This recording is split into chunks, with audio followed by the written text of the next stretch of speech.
Bisa, Pak. Terima kasih ya. Baik, bismillahirrahmanirrahim, saya mulai. Ini kita mempelajari bahan kajian yang kedua. Sebetulnya kita sudah pertemuan keempat ya, tapi insya Allah pelan-pelan nanti akan saya jelaskan satu-satu. Untuk pertemuan kali ini, insya Allah kita akan membahas dasarnya dulu. Ini saya coba buat dari kemarin itu, supaya nanti baik kalian ataupun saya itu hasil keluaran dari mata kuliah ini kalian punya rangkuman terkait dengan minimal farmasetika begitu ya, terkait dengan persiapan ujian. Bahan kajian hari ini nanti kalian silakan cocokkan dengan silabus. Insya Allah ini sudah saya susun sesuai silabus. Yang pertama adalah bentuk sediaan itu apa, sistem penghantaran obat itu apa, kemudian sistem penghantaran obat baru itu secara konsep, secara dalil, secara dasar, prinsip itu seperti apa bedanya. Jadi nanti harapannya ruh kefarmasetikaannya itu cukup dalam, bisa kalian terima. Baik. Yang pertama, ini juga saya coba kembalikan kepada pengetahuan kita di farmasetika dasar. Karena kalau misalkan tiba-tiba saya mulai dari tengah, itu kurang bersambung nanti benangnya. Jadi kata farmasetika itu biasa digunakan dalam farmasi atau ilmu farmasi. Kalau kalian simak dalam bentuk bahasa Inggris, baik di jurnal ataupun media-media akademik gitu ya, ada dua perbedaan, Mbak Mas. Kapan, coba diperhatikan kapan kata farmasi itu digunakan dan kapan kata farmasetikal itu digunakan. Ya, ini sesuatu yang sepertinya luput, tapi nanti jadi penting apalagi ketika kalian apoteker, tuntutan kalian untuk membaca jurnal itu jauh lebih tinggi dibandingkan tingkat S1 gitu ya. Farmasi kalau dari kata itu sendiri terkadang keseringannya digunakan untuk suatu istilah menjelaskan tentang apotik gitu ya, tentang farmasinya itu sendiri, tapi ketika berbicara tentang terkait dengan keilmuan, penggunaan istilah kata bahasa Inggris itu yang lebih lazim atau lebih sering digunakan adalah farmasetika. Itu prinsip ya. Jadi farmasetikal itu lebih sering di istilah yang digunakan ketika berbicara keterkaitannya dengan ilmu kefarmasian. Walaupun di dalamnya kita paham itu ada 4 bidang keilmuan minimal ya yang ada di prodi kita. Ada farmakokimia, farmasi bahan terbalik ya, farmasi bahan alam dulu, farmakokimia, ada farmakologi, dan ada farsetnya itu sendiri. Tapi di luar negeri, istilah umumnya ini semua akan dicakup dengan istilah bahasa asingnya adalah farmasetika. Nah, itu yang pertama. Kemudian ini juga jadi penting secara definitif, ini yang saya ambil dari buku Alton ya. Farmasetika itu apa sih? Ilmu yang mencakup berbagai subjek. Semua yang terkait dengan langkah-langkah yang menjadi sasaran pengembangan pembuatan. Ini tadi yang saya bilang 4 KBK tadi. Dari mulai menemukan, sintesis, menemukan itu baik bahan alam, ya, kemudian dari bahan alam, karena bahan alam itu menunggu masa-masa tertentu seperti panen, gitu ya, waktu-waktu yang tidak bisa diproduksi setiap saat, ilmuwan mulai membuat sintesisnya. Jadi umumnya sintesis itu biasanya berangkat dari bahan alam dulu. Jadi ini ranahnya di hulu, ya, dari mulai penemuan, sintesis, mengisolasi sampai dapat yang murni begitu. Kemudian dilanjutkan ke, ini kan berarti farmasi bahan alam dan farmakokimia. Lanjut ke ilmu kedokteran farmasi, yaitu efek farmakologi. Diuji apakah entitas baru yang sudah ditemukan ini menguntungkan, gitu ya. Kalaupun ada toksik, tapi toksiknya tidak membahayakan atau tidak serius, karena memang biasanya entitas-entitas baru itu minimal, ini saya loncat sedikit, kalau kalian tahu apa macam-macam obat, yang general itu adalah obat generik, obat mitu atau obat kopi, ya asal katanya dari mitu ya, saya juga. Dan ada obat paten atau inovator. Ini berkaitan erat Mbak Mas ya. Ini juga jadi penting untuk tidak dilewatkan atau tidak luput. Obat generik, saya mulai dari sini ya. Urutan obat itu sebetulnya kalau dilihat dari hierarkinya selalu dimulai dari obat paten, Mbak. Jadi jangan sampai keliru nanti obat paten adalah sebutan istilah untuk obat yang manjur. Cespleng itu salah, itu keliru. Jadi malu nanti kita ketika didengar orang yang paham begitu ya, apalagi kita sebentar lagi kalian sarjana farmasi. Obat paten inilah adalah obat-obat yang masih dalam masa perlindungan hukumnya ya. Masih dilindungi hukum atau undang-undang yang kita sebut dengan sertifikat paten. Sertifikat paten setiap negara diatur oleh Departemen Hukum biasanya. Nah, ini masa berlakunya masih aktif. Yang lazim itu 20 tahun, Mbak Mas. Ya, 20 tahun.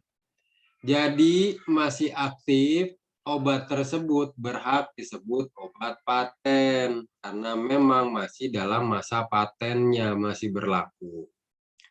Kalau sudah habis masa patennya, mereka disebut apa? Ada dua istilah umum biasanya, disebutnya obat inovator atau inventor, sama inventor ininya ya, penemunya maksudnya ya. Pabriknya, ini sebutan untuk pabriknya sebetulnya. Inovator atau obat original, ini sebutan kalau sudah lewat masa patennya. Karena apa? Karena mereka yang menemukan. Gitu ya. Nah, hubungannya ke sini apa, Pak? Tadi katanya tidak tidak ada masalah toksikologi. 20 tahun ini ada maksudnya, ada maknawiyahnya, ada ikronya. Kan 20 tahun itu mencakup masa uji coba, masa penggunaan dari zat aktif, terutama dilihat dari efek merugikannya juga, tidak hanya efek farmakologis. Efek merugikan yaitu efek samping yang paling dekat. Kemudian yang paling jauh adalah efek toksik. Begitu. 20 tahun ini mewakili masa penggunaan dari jangka pendek,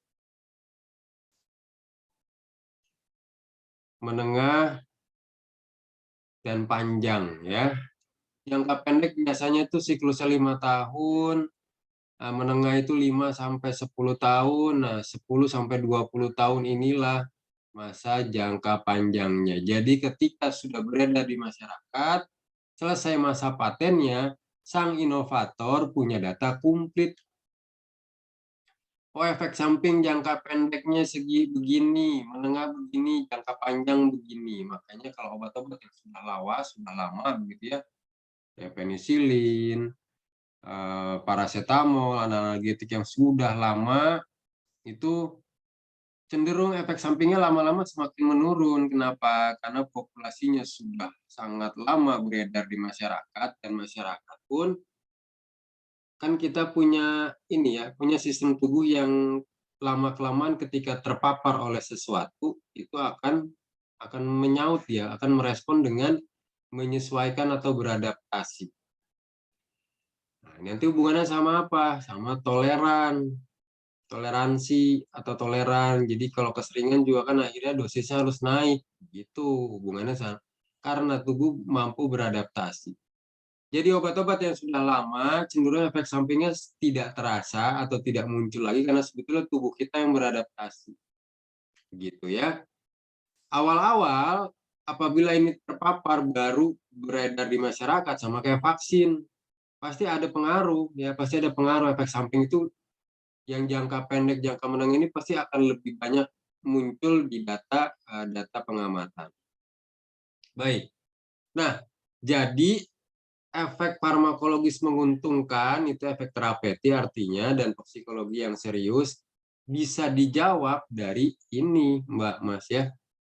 Dari uji pengamatan ketika populasinya obatnya sudah beredar di pasaran dan populasinya besar dan sudah melewati siklus waktu tertentu. Lanjut, kemudian yang terakhir adalah pengembangan bentuk sediaan. Nah, ini parset. Jadi paham ya, farmasetika kalau dari konsep keilmuan yang saya ambil dari Aulton itu dari hulu sampai hilir. Ini farmakologi, ini farmasi bahan alam, dan farmakokimia. Gitu ya. Makanya karena ini aspeknya luas, di kita dilakukan proses klasifikasi atau klaster supaya punya keilmuan khusus. Jadilah 4 KBK gitu. Tapi kan kalau lulus sama semua sarjana farmasi yang artinya tidak bisa bilang, saya mah dulu penelitiannya bahan alam, saya farkol, kimia, farset, tidak bisa. Ya, itu semua farmasi. Lanjut. Jadi sederhananya, kalau mau diringkas kata Alton itu farmasetika, nah ini karena posisi parset di ujung, jadi yang keluar nama farmasetika itulah yang keluar jadi parset KBK-nya gitu ya. Tapi sekali lagi keilmuannya itu dari hulu sampai hilir. Ya, jadi mengubah sampai kita punya kemampuan merubah wujudnya supaya bisa diterima, bisa dikonsumsi dengan segala aspek persyaratan itu terpenuhi, gitu ya. Nah, ini pun rangkuman Mbak Mas, bekal dari saya, harapannya kalian semua itu gelarnya Spam, jadi silakan yang tidak mengambil mata kuliah ini kalian boleh kasih ya, boleh kasih materinya. Ini pertanyaan-pertanyaan yang aduh paling sering ditanya di ruang sidang ya. Jadi kalau udah mau lulus itu yang ditanya yang gini-gini Mbak Mas ya. Apa itu zat aktif, apa itu zat tambahan, preform itu apa, formulasi apa, dosis, bedanya apa dengan konsentrasi, sistem penghantaran obat, bedanya apa dengan bentuk sediaan. Nah, ini yang terakhir, ini kita pelajari. Termasuk juga dengan istilah ketika ada bahasa asing kalian temukan menggunakan istilah drug dengan medicine, ini juga harus dicermati Mbak Mas, jangan sampai luput. Ini kalau diartikan kedua-duanya dalam bahasa Indonesia, kosakata Indonesianya sama, obat saja. Ya. Jadi ada suatu bahasa itu kan ada satu ini ya, ada satu istilah yang dia punya arti jadi banyak. Kayak misalkan begini, dalam bahasa Indonesia drug atau medicine kosakatanya cuma ini aja yang paling dekat yang bisa dicocokkan. Artinya bahasa Inggris punya kosakata menjelaskan tentang obat lebih banyak daripada bahasa Indonesia. Tapi kadang di satu kata atau satu istilah pun kebalikan. Contoh, rice dalam bahasa Inggris, bahasa Indonesianya banyak. Bisa beras, bisa padi, bahkan udah dimasak, bisa jadi nasi, itu semuanya rice. Paham Mbak Mas ya? Jadi itu maknanya. Nah, kita harus mencermati, kalaupun bahasanya cuma ketika diterjemahkan yang paling dekat katanya cuma obat, tapi ini secara maknawi ya, dua-duanya punya makna sendiri-sendiri. Itu juga yang minimal, tidak boleh luput, harus kita pahami. Ini juga akan saya berikan satu-satu. Ya, jadi ringkasan.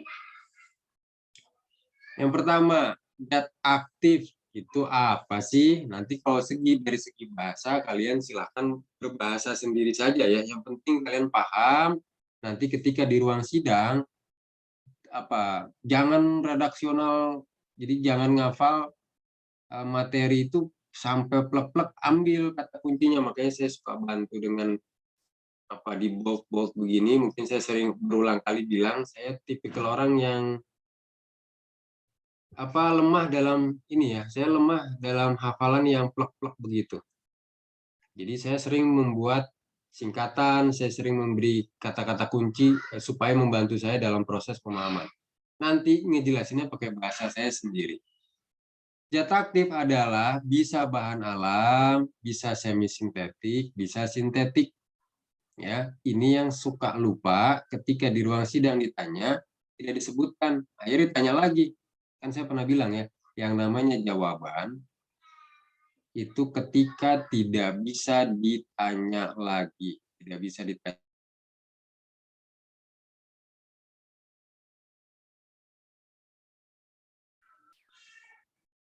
Ya, maaf. Keluar tadi ya. Kita masuk lagi ya. Tadi sampai di zat aktif dan zat tambahan. Jadi nanti ketika di ruang sidang ditanya atau ketika apoteker, apalagi apoteker ya, jawaban-jawaban tuh sudah mulai harus ini ya, sudah harus mulai tajam. Langsung aja biasanya suatu bahan yang punya kemampuan terapi sudah saja. Kalau bicara zat aktif farmasi, ini bahasa Inggrisnya itu API, Mbak Mas. Active Pharmaceutical Ingredient. Jadi bahan aktif farmasi. Yang namanya bahan aktif, aktifnya itu macam-macam. Kalau dari bahan tadi sudah di ini ya, dari asal bahannya sudah dibahas. Bahan aktif itu bisa dipakai untuk preventif. Ini yang selama ini luput, langsung aja. Biasanya langsung dijawab, wah ini yang namanya bahan aktif punya efek terapeutik. Belum tentu juga, lebih luas Mbak, Mas. Untuk preventif itu pencegahan, multivitamin, suplemen-suplemen, diagnostik juga sama, dikategorikan sebagai zat aktif. Ketika kita pakai suatu senyawa aktif, masukkan ke dalam tubuh untuk mengetahui, oh kalau dia bereaksi, ini ada penyakit ini, begitu ya. Kuratif, pengobatan, ini sudah hatam. Rehabilitatif, begitu ya, ketika untuk proses-proses fisiologis pemulihan. Nah, itu jadi lebih ini persiapan sudah mau apoteker insya Allah. Fungsinya sudah terhadap satu atau lebih indikasi. Ini juga suka luput. Kenapa? Buktinya kan kayak obat flu. Ya, obat flu ini zat aktifnya banyak. Jadi kalau kita bicara bicara indikasinya banyak karena zat aktifnya banyak, ada juga zat yang dimaksud di sini adalah zat aktif yang satu zat aktif tapi punya indikasi lebih dari satu. Begitu ya. Misal dia antioksidan. Ya, dia juga yang namanya antioksidan itu punya kecenderungan meningkatkan sistem imun, kan begitu. Nyambung-nyambung aja seperti itu, gitu ya. Nah, digunakan dalam rentang dosis terapi. Nah, ini ya. Jadi kalau tidak digunakan dalam dosis terapi, kita tidak bisa bilang dia sebagai zat aktif farmasi, malah bisa jadi zat membahayakan, begitu. Untuk manusia, hewan, tanaman, dan mikroorganisme. Biasanya kalau ditanya, kepikirannya cuma manusia saja, padahal kan tidak. Zat aktif farmasi itu untuk manusia iya, hewan iya, tanaman juga mikroorganisme. Nah, itu zat aktif. Nanti kita akan bicara dosis di slide berikutnya. Jadi pastikan kalian tajam ketika menjawab.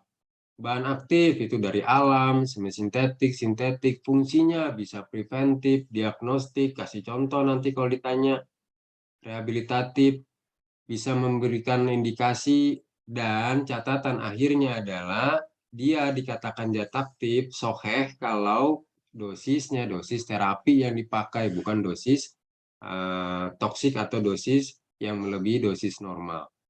Zat tambahan, kan yang namanya formula, secanggih-canggihnya formula, isinya kan cuma dua sebetulnya.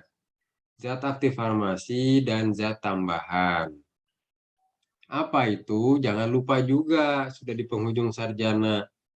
Kebanyakan, saya kurang setuju dan kurang sepakat, kurang sepemikiran ketika zat tambahan itu dianggap remeh-temeh, begitu ya. Jadi akhirnya orang hanya fokus, kita sebagai farmasis, fokus di zat aktif saja. Padahal banyak di luar sana ilmuwan-ilmuwan juga yang kontribusinya terhadap preparasi zat-zat tambahan itu effortnya besar. Untuk apa? Untuk kita paham bahwa zat aktif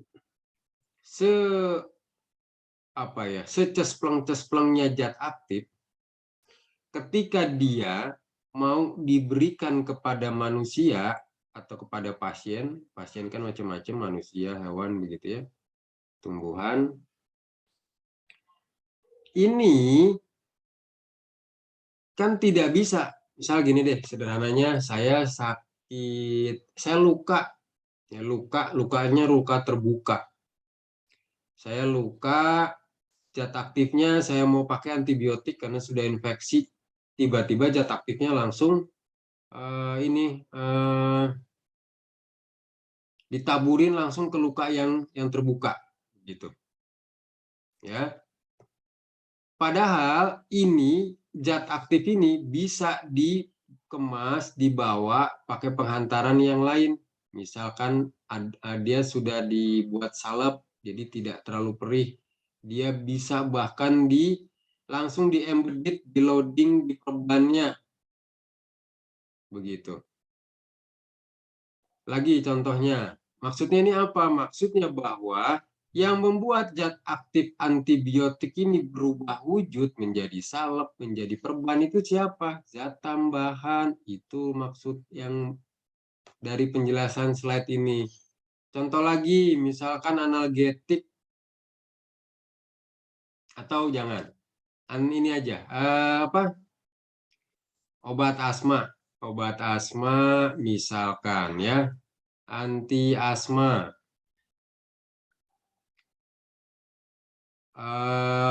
Misalkan salbutamol, teofilin, ini bentuknya ada tablet, bisa supo, bisa inhaler.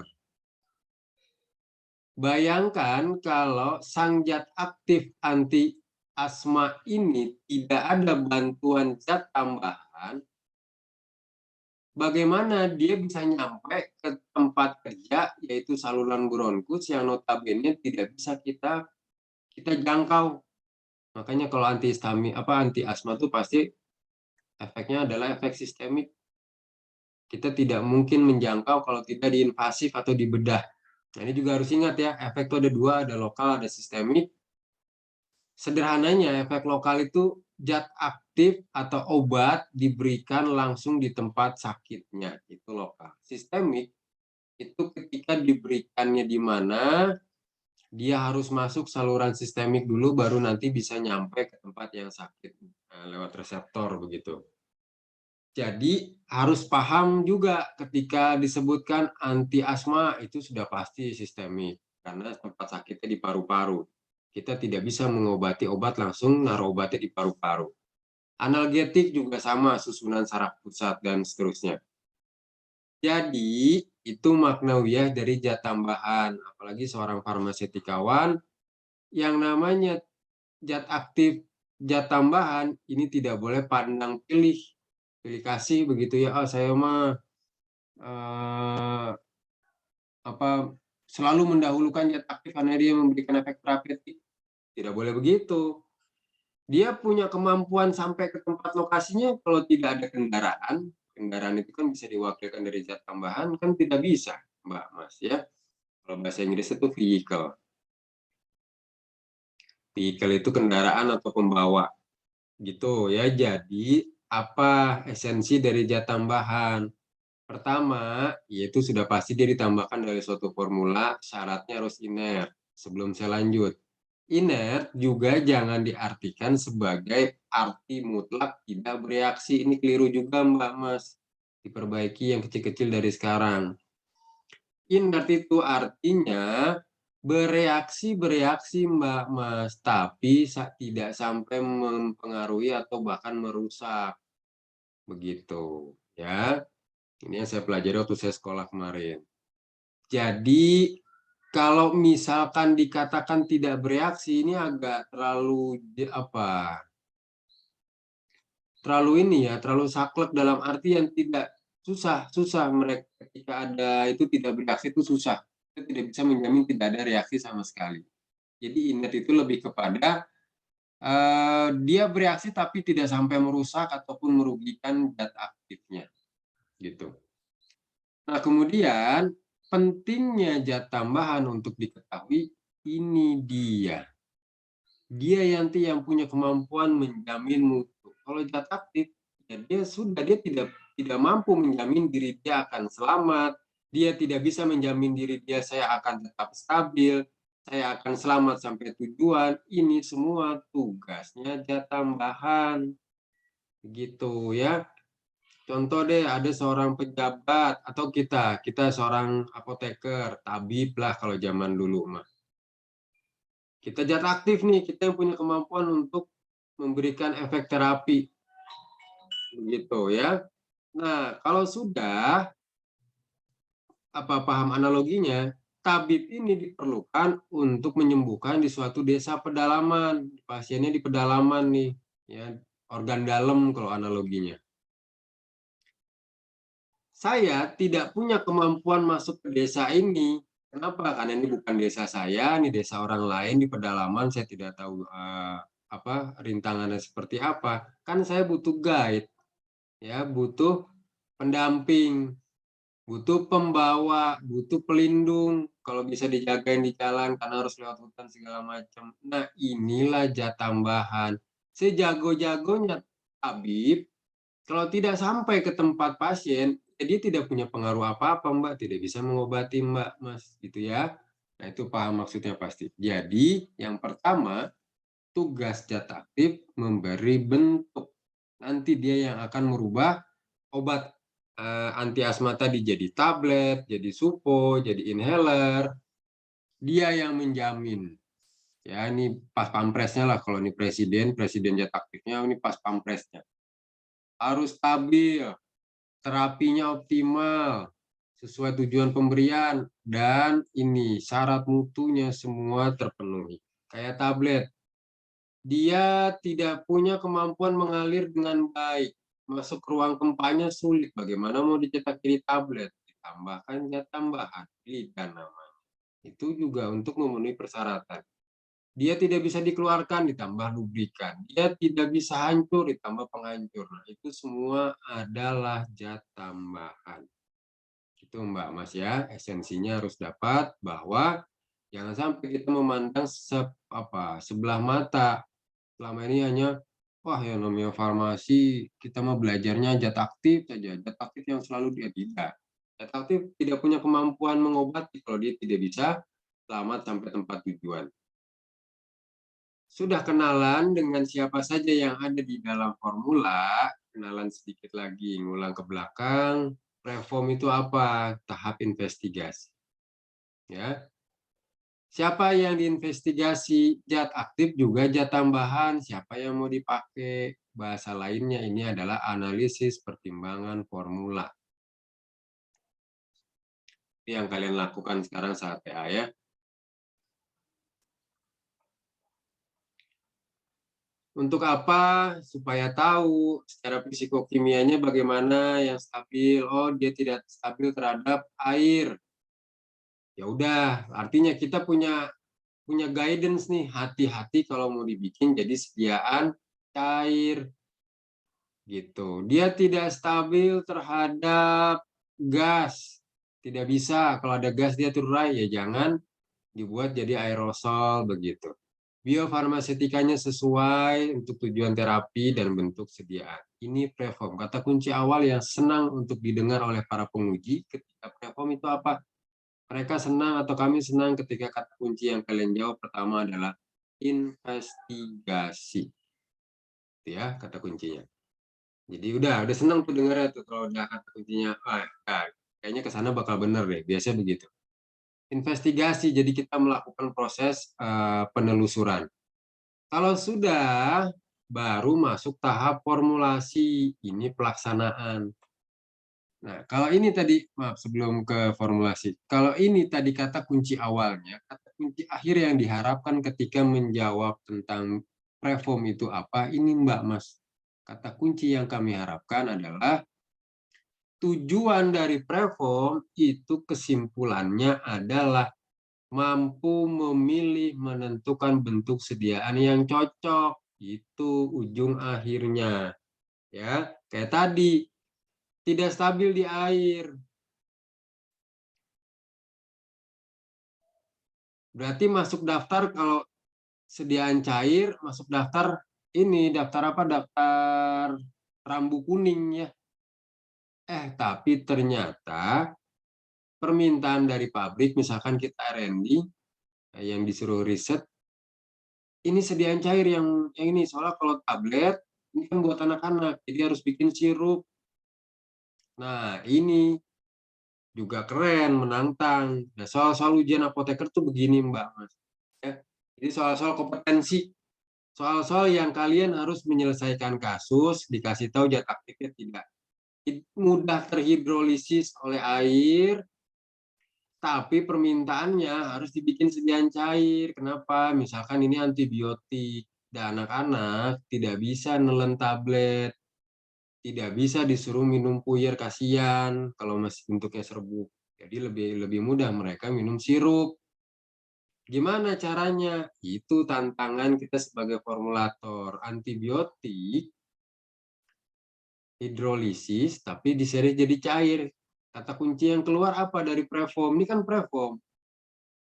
Preform yang sudah ditentukan bentuk akhirnya begitu ya. Kalau preform yang bebas itu kita yang menentukan. Tapi kalau di apoteker itu ada namanya sidang UPP, ujian penelusuran pustaka.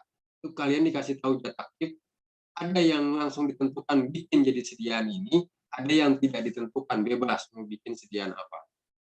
Nah, kalau begini jawabannya apa? Suspensi rekonstitusi kan gitu. Ya. Ketika dibuat bentuknya padat, granul. Mau diminum, diseduh, kan beres. Bentuk granul ini jawaban dari ketidakstabilan dia di dalam air untuk waktu yang lama, jadi saya tidak jual, saya tidak kemas dalam bentuk cair pada saat belum dipakai. Tapi untuk menjawab tantangan harus sirup, harus cair, gitu ya. Kan dibilangnya sirup kering ini. Ya sudah, nanti aja ketika mau minum diseduh. Biasanya yang paling aman 7 hari setelah diseduh, habis tidak habis harus dibuang. Kenapa? Balik lagi. Hidrolisis, Mbak Mas. Gitu. Nanti kalau terlalu lama, walaupun masih ada sayang, bukan masalah adanya. Tidak terurainya jadi toksik, kan itu yang jadi bahaya. Nah, gitu Mbak Mas. Kan enak belajarnya, jadi saya tidak menuntut banyak-banyak untuk mata kuliah pilihan ini. Cita-cita saya bisa membekali kalian di ruang sidang itu udah lebih dari cukup. Ya, selanjutnya tinggal menambah sesuai bahan kajian terkait dengan bentuk-bentuk sediaan sistem pengantaran obat yang baru. Itu sudah, ini kata kunci pertama, ini kata kunci akhir yang biasanya senang kami dengar ketika ditanya tentang preform. Kemudian formulasi. Nah, ini tahap eksekusinya sudah dibuat dari mulai perancangan sampai evaluasinya nanti apa. Nah, ini mulai nih teknisnya ditimbang, evaluasinya sudah ditentukan tinggal dilakukan. Jadi formulasi adalah sejumlah zat aktif berada dalam suatu bentuk persediaan yang tepat. Ini jawaban dari preform karena formulasi adalah tahap lanjutan. Hingga zat itu nyampe tadi tabib mau ngobatin pasien di pedalaman, tabib zat aktif, sampai ke perjalanan, ini butuh orang-orang yang lain, zat tambahan, supaya pasiennya sembuh. Nah, itu adalah sistem penghantaran obat. Kita harus merancang sistem supaya obat terhantarkan sampai ke pasien. Kalau bicara manusia, kalau bicara obat sampai ke reseptor, sampai reseptor yang memberikan respon farmakologis yang baik. Ujung akhirnya juga harus bisa kita pastikan obatnya jangan sampai mengendap di dalam tubuh, harus keluar ekspresi. Nanti masuk ke situ ya. Jadi kecepatan, waktu, lokasinya semua sesuai. Ini bantuan siapa? Sekali lagi bantuan zat tambahan. Zat aktif, ya dia keren-keren punya kemampuan mengobati, tapi dia tidak bisa menghantar dirinya sendiri masuk ke tempat-tempat tertentu, stabil, tetap, tidak rusak, begitu ya. Baik. Lanjut. Ini seneng yang nanya ini adalah orang KBK farmakologi. Bedanya dosis dan konsentrasi. Ya, sering dengar pasti ya, tapi ini saya belikan ini lagi supaya lebih yakin, lebih pede nanti ketika menjawab. Dosis, konsentrasi, saya loncat dulu ke konsentrasi. Ini saya ambil di FI 4. 46. Ya.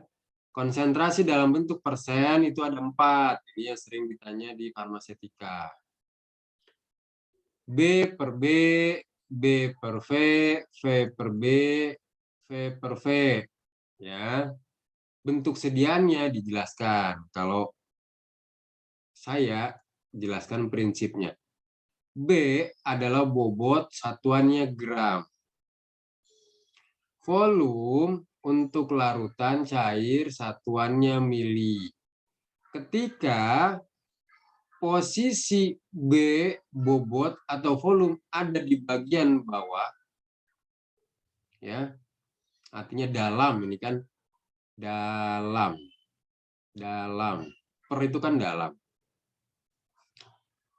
Ketika dia berada di bawah, baik bobot atau volume, yang tadi ini adalah gram, yang ini adalah mili, itu dalam satuan 100, Mbak Mas. Jangan lupa, sampai apoteker, sampai seterusnya. Jadi kalau B per B, berarti gram per 100 gram. B per V, gram per 100 mili, karena volume. Bawahnya kan persen. Persen itu per 1/100. Makanya tanpa ditulis, tidak ada apa tulisannya? Iya, iyalah kan ikro. Ini persen. Persen itu per 100. Pernya pasti 100 yang bagian bawah. Itu kan enak kalau pinter-pinter. Mulai dari yang kecil-kecil gini harus sudah tidak boleh keliru. Nah, itu konsentrasi ya. Saya kasih ini, silakan di bawah. Saya kasih ini dulu. Saya kasih brainstorming. Misal, silakan kalau nanti mau jawab. Kayaknya udah pernah saya kasih tahu juga. Ini tablet paracetamol 500 mg. Ya. Diminum ke pasien manusia di sini ya. Kemudian ada orang yang minum pakai air gelas, aqua gelas 250 mili anggap saja. Ada yang minumnya setengah liter. Ada yang bahkan tidak pakai air, pakai pisang. Gitu ya. Siapa mau coba? Dari contoh kasus ini, korelasikan, kalau bahasa Indonesia itu dikasih kata, kemudian bikin kalimat. Nah, ini katanya nih. Kata-kata ini kalian rangkai supaya bisa membahasakan ini, yang ini dosis, Pak, yang ini konsentrasi. Paham tidak? Cok, siapa yang mau coba? Bapak mau coba jawab, Pak? Emang nggak, Rifki? Jadi kalau dilihat dari apa namanya, kalau dilihat dari ilustrasinya, Hmm, revisi satu kesimpulan sih Pak, kalau dosis itu dia sifatnya tuh kan tetap gitu. Kalau hmm, misalnya konsentrasi itu berhubungannya sama kayak eh, campuran antara dua dua apa sih namanya, yang berbeda gitu Pak. Jadi PCT ya, sama si 200 mili air atau PCT sama 500 mili air gitu kan ya. Dan itu tuh sifatnya kan pasti kalau misalnya dicampur nanti kan beda gitu. hmm, Antara 200 mili sama 500 mili kalau dicampur PCT 500 miligram itu kan nanti konsentrasinya bakal beda. Tapi kan secara teknis dosisnya tuh kan sama gitu Pak, cuma beda ya, di airnya doang gitu Pak. betul. Ya, jadi kasih Ki. Jadi dosis itu takaran suatu takaran obat, ya, yang dimana obat, kalau kita bicara obat, obat ini kalau bicara lebih rinci, kita berarti tahu bahwa di dalamnya ada zat aktif, ada zat tambahan, ya.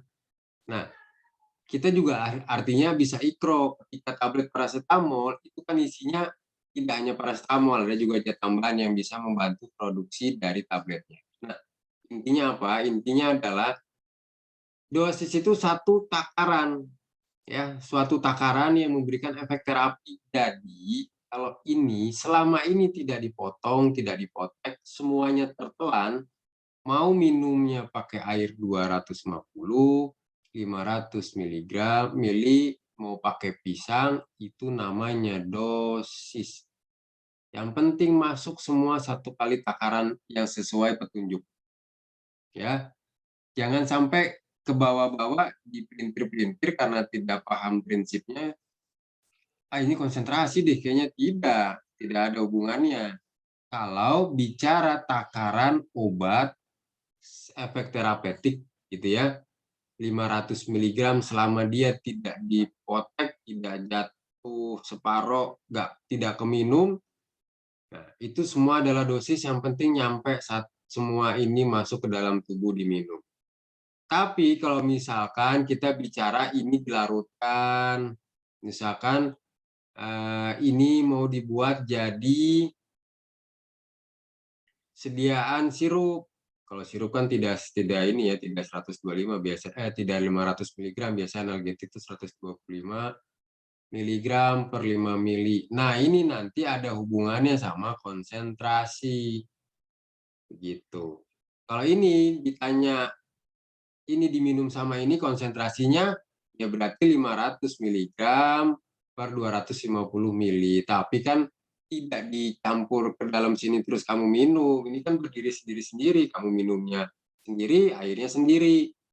Gitu Mbak Mas ya. Jadi benar-benar harus harus tidak boleh kepleset lagi untuk masalah yang prinsip yang dasar-dasar seperti ini gitu. Kalau dia metodenya campuran kayak tadi Rizky bilang, dicemplungin dulu gitu ya. Nah, kayak misalkan effervescent dicemplungin dulu, ada yang nyemplungin ke airnya 250 karena pengennya rasanya agak tebal. Ada yang tidak suka terlalu tebal rasanya, dilarut apa dispersikannya ke 500 mili. Sekali lagi kalau bicaranya dosis tidak ada masalah dengan itu, yang penting satu tablet itu dosisnya terminum semua gitu. Tapi kalau bicara konsentrasi ya iya, pernya jadi beda. Tapi dalam hal efek terapeutik untuk hubungan dengan kasus ini tidak ada hubungannya dengan konsentrasi. Nah, silakan dibaca di sebelah sini itu tekstualnya ya. Jadi takaran efek terapi yang tepat, aman, konsumsi sesuai aturan pakai, dan biasanya sesuai jangka waktu tertentu. Ini tuh apa? Ini tuh aturan pakai Mbak Mas yang 3x1 gitu ya, 2x1. Ini kan artinya mereka punya jangka waktu kerjanya sendiri-sendiri. Jangan lupa juga bahwa Di dosis yang normal itu juga bisa terjadi efek merugikan, yaitu efek samping. Ya, efek samping. Nah, ini. Jadi suka jadi kelupaan ketika bicara efek samping, karena ini efek merugikan, kebayangnya ketika dosis tidak normal. Salah. Efek samping itu justru terjadinya ketika penggunaan dosis normal. Coba Mbak Mas lihat di kemasan obat, ada tulisan efek samping. Itu artinya apa? Ya memang kalau diminum sesuai takaran, itu yang bisa terjadi mual, muntah, pusing, sensitif, gitu ya. Nah itu. Jadi dibedakan dengan efek toksik. Efek toksik terjadi sama-sama efek merugikan, tapi kalau efek toksik terjadinya ketika di atas pemakaian normal. Nah, gitu ya. Ini macam-macamnya. Banyak penamaan kadang suka beda-beda. Ini saya coba buat ini aja. Saya coba buat general. Ketika bicara dosis lazim, itu ada yang sukanya pakai bilangnya dosis normal. Kalau saya menangkapnya ini adalah dosis sekali pakai atau dosis sehari yang lazim, yang normal, sesuai aturan. Dosis terapi itu adalah dosis minimum dia memberikan efek sampai maksimum memberikan efek. Dosis toksik yang tadi di atas letal 50% nih kalau memberikan populasi 50 kematian, ini 50% kematian ini 100%. Nah, gitu ya. Itu dosis, itu konsentrasi. Jadi nanti paling ditambahkan, tidak saya jelasin di sini ketika bicara ppm. Ini kan persiapan sidang lagi juga ya. Nah, kalau sudah bertanya konsentrasi di farmakokimia biasanya suka ditanya ppm itu apa sih satuannya, apa per apa, sama konsepnya konsentrasi juga, tapi part per million bukan part per 100. Kecil nih Mbak Mas ya, dicatat nanti kalian belajar. Nah, sekarang mulai masuk nih kenapa tulis bentuk sediaan bantu sedia. Typo ya. Baik. Nah, sekarang bicara dosage form. Kalau bahasa Inggrisnya bentuk sediaan itu dosage form. Ya. Bukan drug. Lazimnya juga disebut sebagai unit dosis. Unitnya apa? Gitu.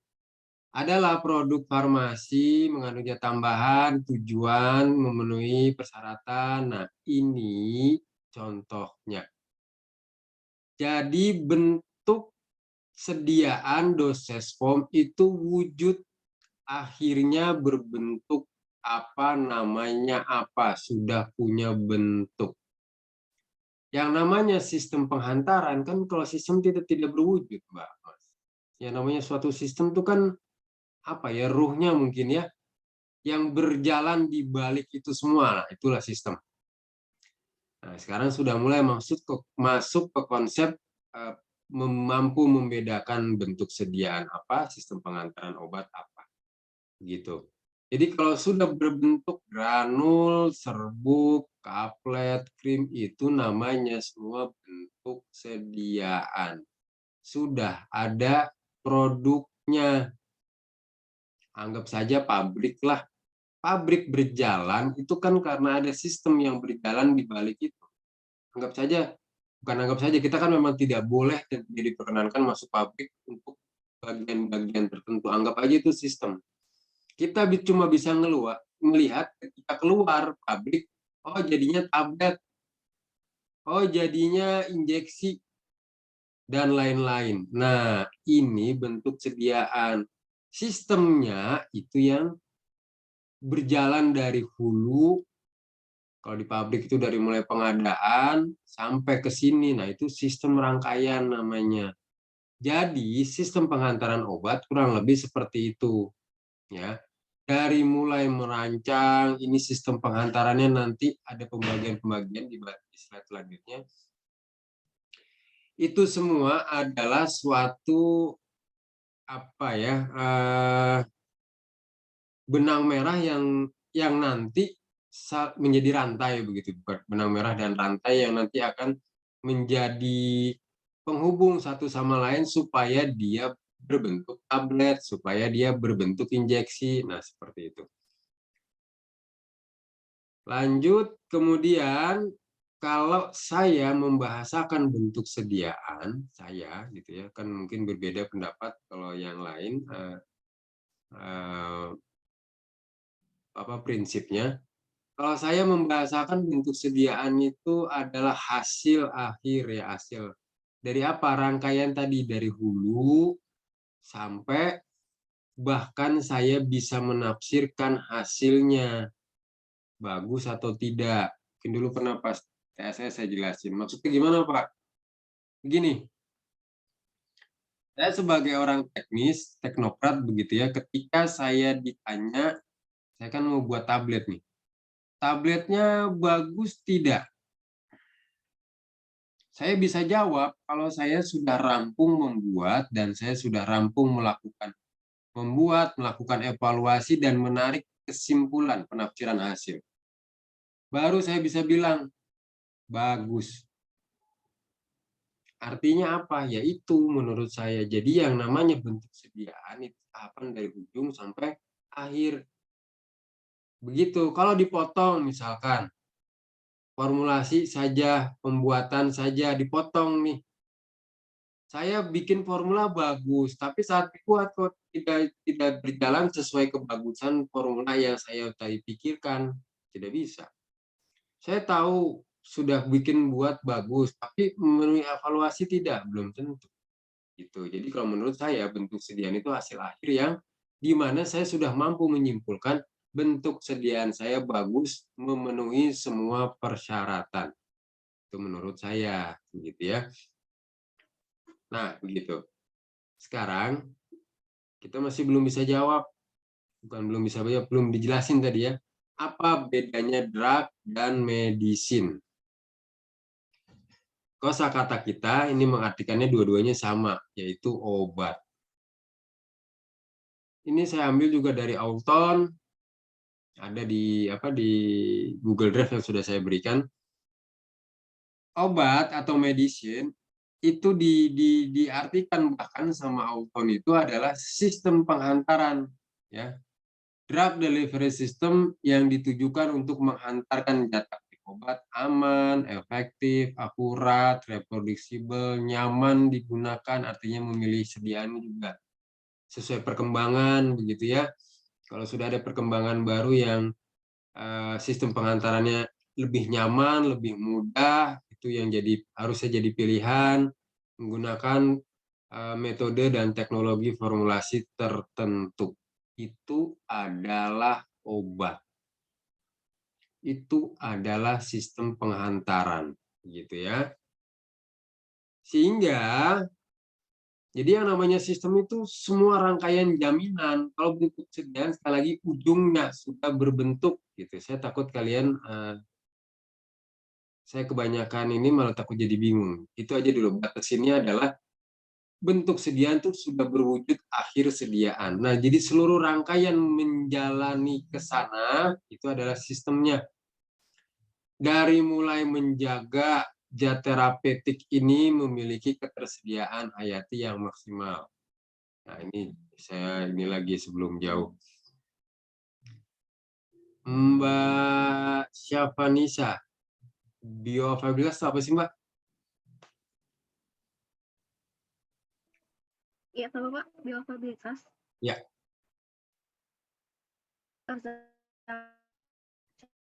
Apa? Sistemik. Gimana, Mbak? Maaf, tadi putus-putus. Oh,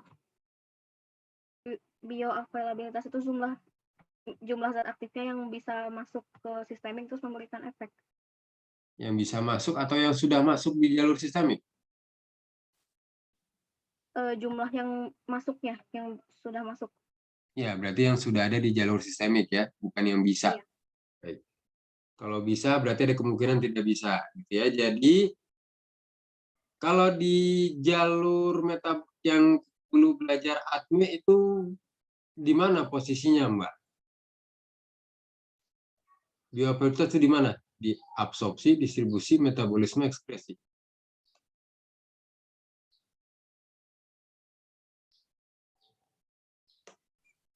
Distribusi bukan, Pak?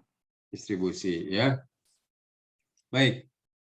Jadi ketersediaan hayati, kalau tadi ada yang lupa, obat dikatakan sudah diserap oleh tubuh, masuk atau diabsorpsi, itu artinya kalau sudah melewati membran biologis. Kalau sudah melewati membran biologis, kan berarti dia tinggal didistribusi. Nah, distribusi ini nanti oleh sirkulasi sistemik.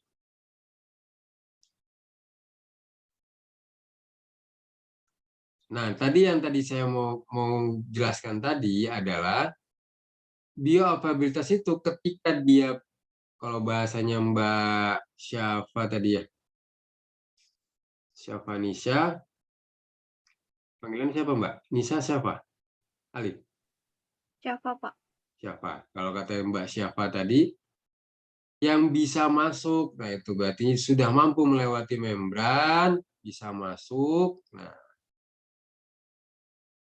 masuk ke sirkulasi sistemik, ini baru dikatakan, sebetulnya kalau dikatakan bioavailabilitas posisinya di mana? Dia yang sudah ada di sini. Artinya sudah ada di dalam darah, sudah ada di sirkulasi sistemik, berapa jumlahnya? Nah, itu adalah ketersediaan hayati. Ya, jadi diharapkan bisa maksimal.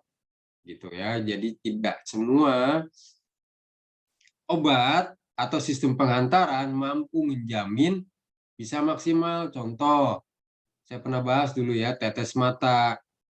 Sepengetahuan saya baca, tetes mata ini bioavailabilitasnya cuma 20%, Mbak Mas. Sistem pengantaran ini nih ya.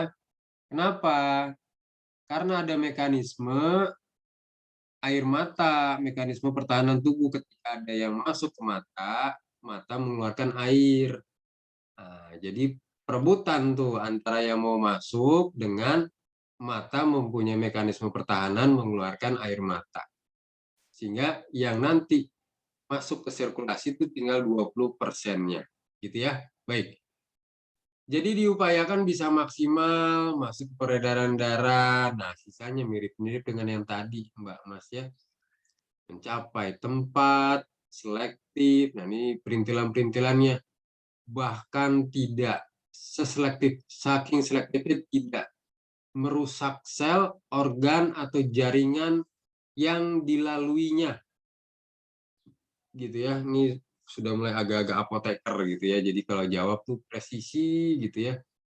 Terhindar dari kejadian degradasi, berkurang di tengah jalan, atau bahkan tidak aktif, itu juga detail perintilan-perintilan untuk menjadi lebih tajam. Mampu melindungi tubuh dari efek samping tadi ya, dicari semaksimal mungkin yang efek terapinya yang tinggi, efek merugikannya yang baik efek samping ataupun toksik yang rendah. Disposisi obatnya tidak tepat, ini dihindari dan bahkan harus mampu diekspresikan keluar dari dalam tubuh dengan baik. Nah, itu Mbak Mas, keilmuan khas kita adalah di sana. Jadi benar-benar sebagai formulator itu tidak hanya sekedar obatnya jadi bentuk tablet, jadi injeksi, tidak. Dihitung farmakokinetiknya, biofarmasinya, nanti di pertemuan minggu depan itu yang kita pelajari faktor-faktor yang harus jadi pertimbangan dalam merancang sistem pengantaran obat. Sistem pengantaran obat juga otomatis ya erat dengan rute pemberiannya serta sistem pelepasannya, baik dimodifikasi ataupun tidak. Kalau sudah dimodifikasi berarti pasti berkaitan dengan sistem pembawanya. Nah, ini tinggal 2 slide lagi. Ini sedikit slide-nya tapi mudah-mudahan berbobot karena ini benar-benar memperdalam lagi, menggali lagi, mengingatkan kembali prinsip-prinsip dari dasar-dasar kefarmasetikaan. Siklus perjalanan obat. Kalau tadi sudah disinggung ADME, jangan lupa di Farset itu ada ML-nya ya. Liberasi. Silakan saja dibaca, ini saya jelaskan pakai bahasa saya, jadi proses liberasi atau proses lepas atau membebaskannya diri zat aktif dari matriks sediaan, kalau kita bicara di sini yang umum, oral. Dia akan pecah, librasi itu biasanya prosesnya, kalau tidak ada yang menyebut librasi, biasanya ada yang menyebut prosesnya adalah proses desintegrasi sama proses hancur. Integrasi bergabung, des itu artinya negasi atau negatif, berarti proses penghancuran. Pecah dia keluar. Kalau dia di oral, otomatis jalurnya masuk ke lambung dulu, yaitu cairan biologis di sini adalah cairan lambung. Kemudian melakukan apa yang terjadi setelah dia di lambung, begitu ya. Kemarin pas lagi seminar ada yang sempat saya tanya, kalau tidak salah ada yang meneliti tentang tablet yang floating atau apa gitu, saya lupa ya. Nah, kemarin saya tanya, kalau sunnah Rasul tidur ngadep mana?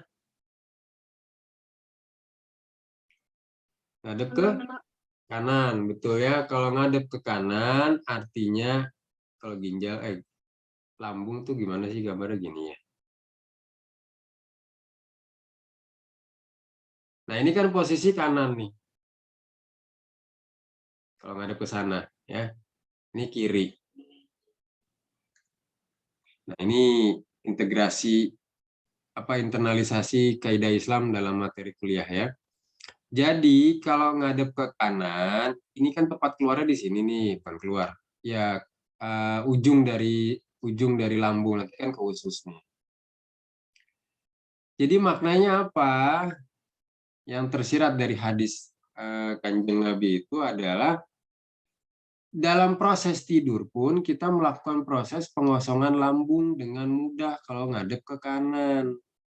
Kalau ngadepnya ke kiri nanti ngendap di sini Mbak Mas. Makanan tuh di celungan yang sebelah sini dia ngendap.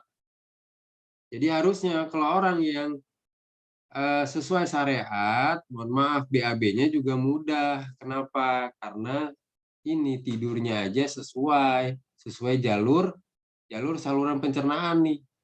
Kalau seringnya ke kiri, makanan lebih gampang ngendap. Yang namanya makanan ngendap mungkin nanti di sini terjadi apa ya? Makanannya rusak, terdekomposisi, akhirnya sering nyeri emah karena di bagian sini sering ketumpukan makanan lama. Akhirnya bagian sebelah sini yang namanya posisi suatu tempat yang tidak mengalir kan, kalau ke kanan ini meluncur terus, kalau ini kan mengendap di sini kan, kalau tempat endapan-endapan yang sering mengendap itu kan nanti berkerak atau nanti luka, iritasi. Nah begitu Mbak Mas.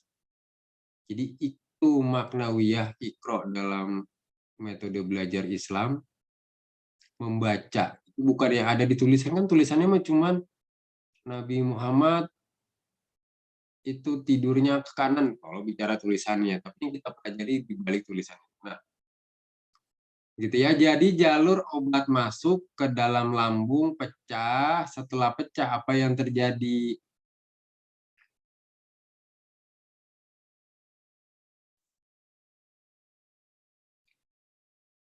Tabletnya di sini pecah, ya, pecah.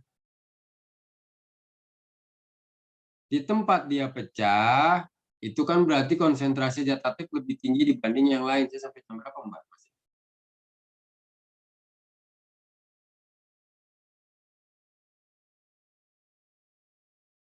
Jam berapa? 14.40. 14.40, baik. Masih ada waktu ya. Ya cukup, misalnya. Ya, di tempat dia pecah, ini kan berarti konsentrasi zat aktif di tempat dia pecah ini tinggi. Jangan lupa ada yang namanya perpindahan massa karena adanya perbedaan konsentrasi yang kita kenal dengan istilah difusi. Ya, tempat dia pecah, di situ konsentrasi zat aktif tinggi itu. Nah, dia pecah larut dulu, nanti hubungannya sama BCS, ini terdisolusi dulu. Tidak bisa dia jalan-jalan berdifusi kalau dia belum larut. Kenapa? Ibarat kata ini jalan jalanannya air, sungai begitu ya. Memang kita punya kemampuan jalan di sungai kalau kita tidak beradaptasi dengan air. Ya minimal kita punya sampan pembawanya, baru kita bisa jalan di air. Artinya sama, mau jalan di air berdifusi, mau berpindah tempat, mediumnya air. Harus apa? Ya harus larut dulu di airnya supaya nanti bisa jalan-jalan di air kan gitu. Nah, difusi itu jalannya kemana sih? Ke tempat absorpsi. Tempat absorpsi saluran rute oral itu kan nanti di usus, Mbak Mas ya. Jadi ini kan jalanan ke bawah. Sampai nanti ketemu apa?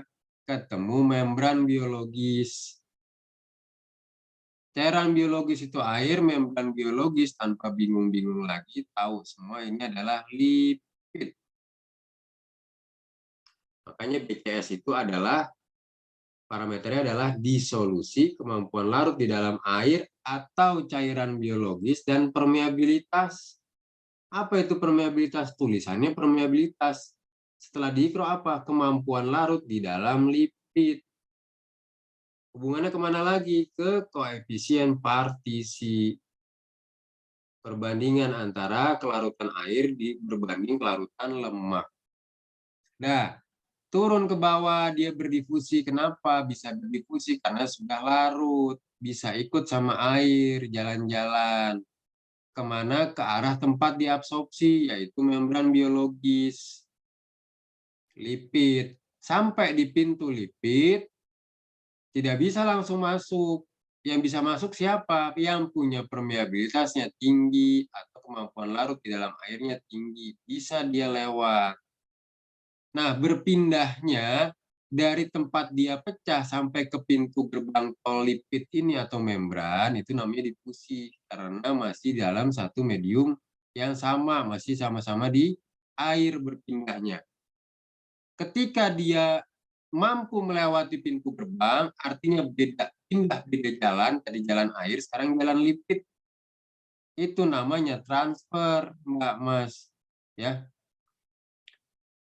Namanya transfer, perpindahan sama dari tinggi ke rendah, tapi lintas medium, beda jalanan, air sekarang ke lipid.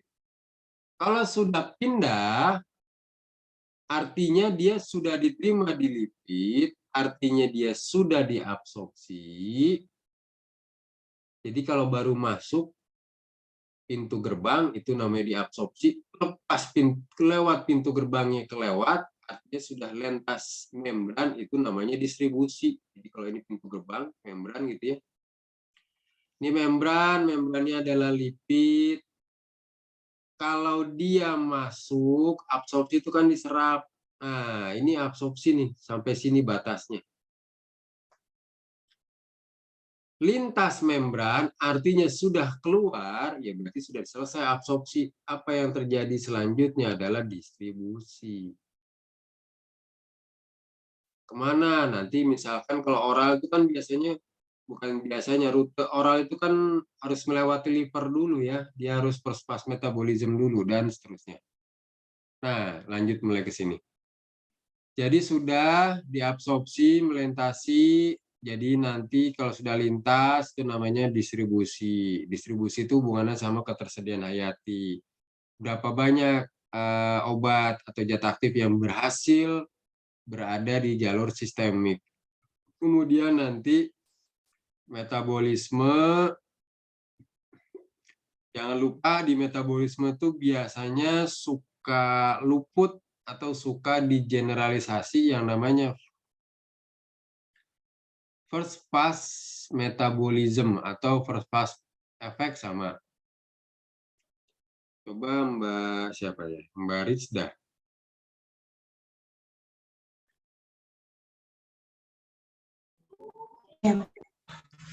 Ya Mbak, kalau ditanya first pass effect, Mbaknya apa yang keingetan Mbak? Atau first pass metabolism?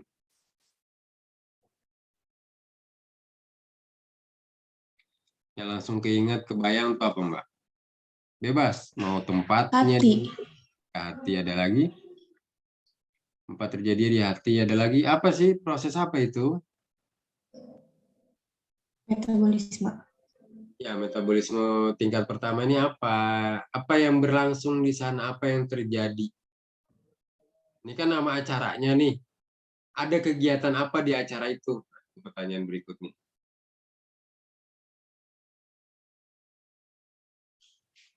Acaranya 17 Agustusan, tuh namanya tuh pas metabolism. Di dalamnya panjat pinang, apa makan kerupuk. Nah itu yang saya tanya. Di dalam ini ada apa, Mbak?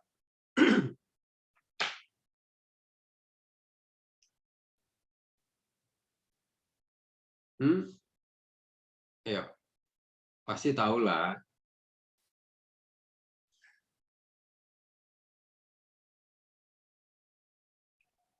Coba Mbak Puspa.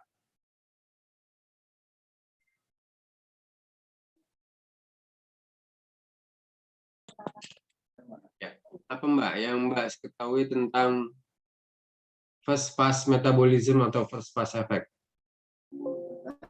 Ini Pak, ada sebagian zat yang nggak bisa menuju purpose effect.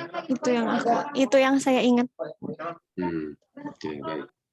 Lagi ramai di rumah Mbak ya? Ya sudah, tidak apa-apa. Yang penting saudara tidak terganggu. Ada lagi mau coba? Yang sudah ditanya, yang sudah jawab, nggak boleh lagi memberikan pendapat. Mbak Dinda?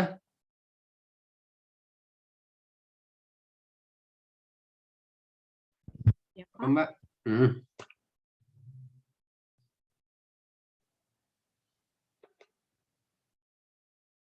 Apa Mbak Dinda? Pas metabolism. Sepaham saya juga sama kayak Puspa. Apa tuh?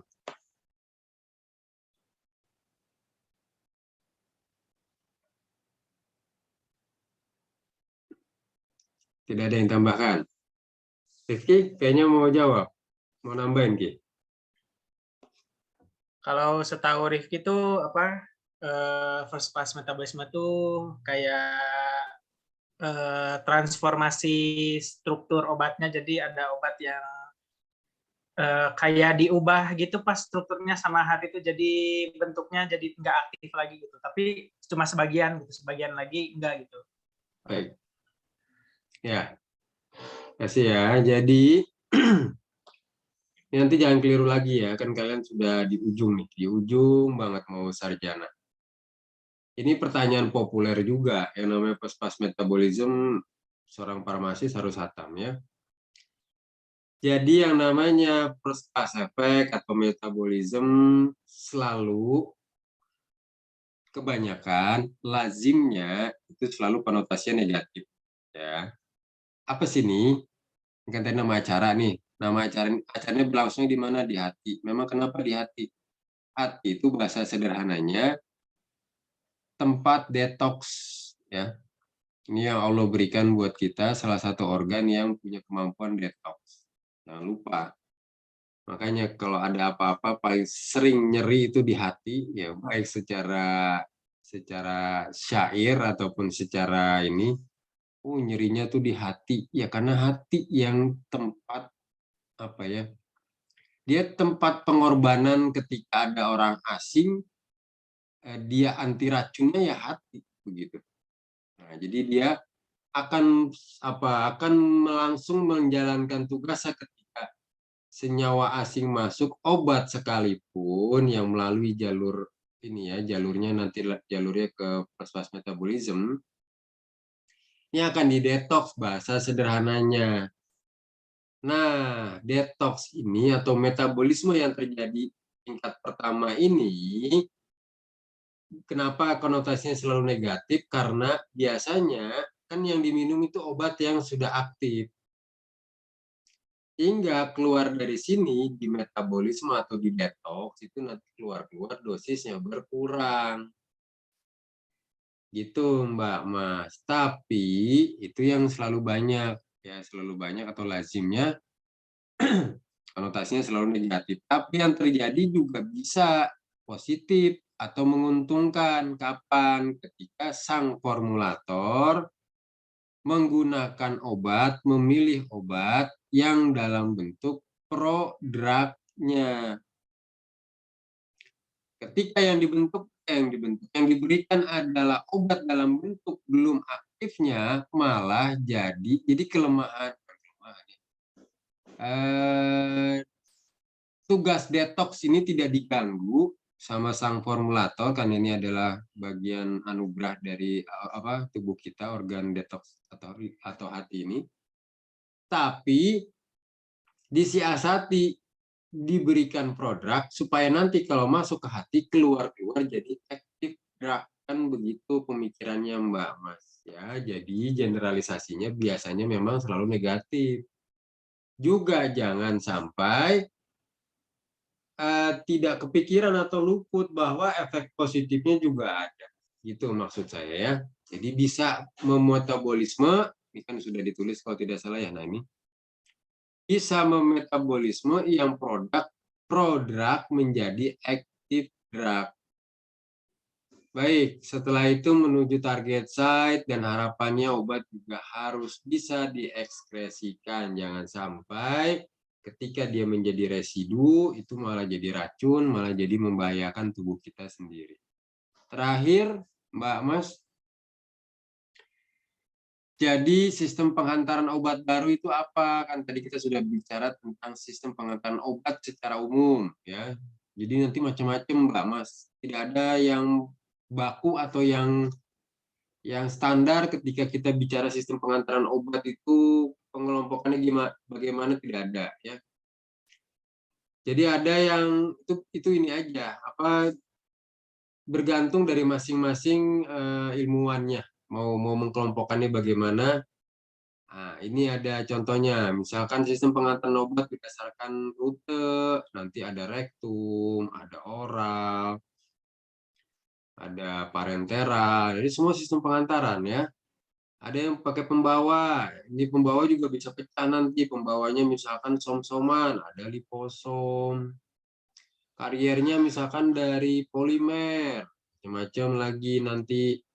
Nanoteknologi juga banyak ya, bentuk-bentuk keluaran sediaannya nanti ada yang namanya nano emulsi begitu ya, micellar water misalkan. Kalau misalkan dia sampai ke nanoteknologi.